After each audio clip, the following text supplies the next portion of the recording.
Guys ಇಲ್ಲಿ ನೋಡಿ photo ಹಿಂಗಿರೋದು ಒರಿಜಿನಲ್ ನೋಡ್ತೀರಾ ಒರಿಜಿನಾಲಿಟಿ. ಗೈಸ್ ನಮಸ್ಕಾರ ಕಂಡ್ರೆ ಎಲ್ಲರೂ ಹೇಗಿದ್ರೆ ಗೈಸ್ ಚೆನ್ನಾಗಿದ್ರೆ ಅನ್ಕೊಂತೀನಿ guys. So final it's day 25 of me completing 10K followers in 100 days guys. ಇಲ್ಲಿ ನೋಡಿ ನಂಗೆ ಈ ಸನ್ಸೆಟ್ ಅಂದ್ರೆ ಇದಕ್ಕೆ ಇಷ್ಟಾಗಲ್ಲ, ಎಷ್ಟೊಂದು ಬಿಸಿಲು. ಮೊದಲೇ ನಾವು ಕಪ್ಪಗಿರೋದು, ಅದ್ರಲ್ಲಿ ಇದೆಲ್ಲ ಬಿಸಿಲು ಬೇಕಾ ನಮಗೆ? ಬೇಡ ಅಲ್ಲ, ಅದಕ್ಕೆ ಸಣ್ಣಗೆ ಫೋನ್ ಮಾಡಿ ಹೇಳ್ತೀನಿ ಬೇಡ ಅಂದ್ರೆ. ಫೋನ್ ಮಾಡಿ ಹೇಳೋಣ ಅಂದ್ರೆ ಫೋನ್ ನಂಬರ್ ಇಲ್ಲ ಅಲ್ಲ ಗೈಸ್, ಏನು ಮಾಡೋಣ? ಸಣ್ಣಗೆ ಫೋನ್ ಮಾಡೋದು ಬೇಡ, ಮುನ್ನಗೆ ಮಾಡೋಣ ಅಂದ್ರೆ ಮುನ್ ರಾತ್ರಿ ಬರುತ್ತೆ, ಏನು ಮಾಡೋದು ಹೇಳಿ? ನಾಳೆ ನನಗೆ ಎಕನಾಮಿಕ್ಸ್ ಎಕ್ಸಾಮು. ನಮ್ಮ ಮಮ್ಮಿ ಅವರು ಇವರು ಜಗಳ ಆಡ್ತಾ ಇದ್ರೆ ಹೆಂಗೆ ಕೇಳಿಸ್ಕೊಂಡದ್ದು ಹೇಳ್ಕೊಡ್ತಾರೆ.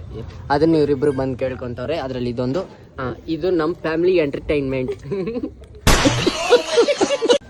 ನೋಡಿ ಗೈಸ್, ಇವತ್ತು ಬಂದವನು ಎ ಪಡವ ಅಂತ. ನಾನು 10th ಮ್ಯಾಥ್ಸ್ ಮುಕ್ಲಾಡ್ ಪಾಸ್ ಆಗಿದ್ದು, ನಾನು ಇವನು ನನ್ನ ಹತ್ರ ಬಂದವನು ಮ್ಯಾಥ್ಸ್ ಹೇಳ್ಕೊಡೋದು.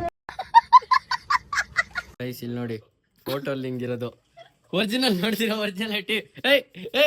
ಒರಿಜಿನಲ್ ಆಗಿ ಹಿಂಗಿರೋದು ಕರಿಯಮ್ಮ. ಈ ಹ್ಯಾಂಡಿಕ್ಯಾಪ್ ನಾಯಿ ನಮ್ಮ ಮನೆಗೆ ಬಂದು ರಾಣಿ ತರ ಬದುಕ್ತೈತೆ ಗೈಸ್. ಇದೆ ಕರ್ಪಿ ಕರ್ಪಿ ಅಷ್ಟೇ.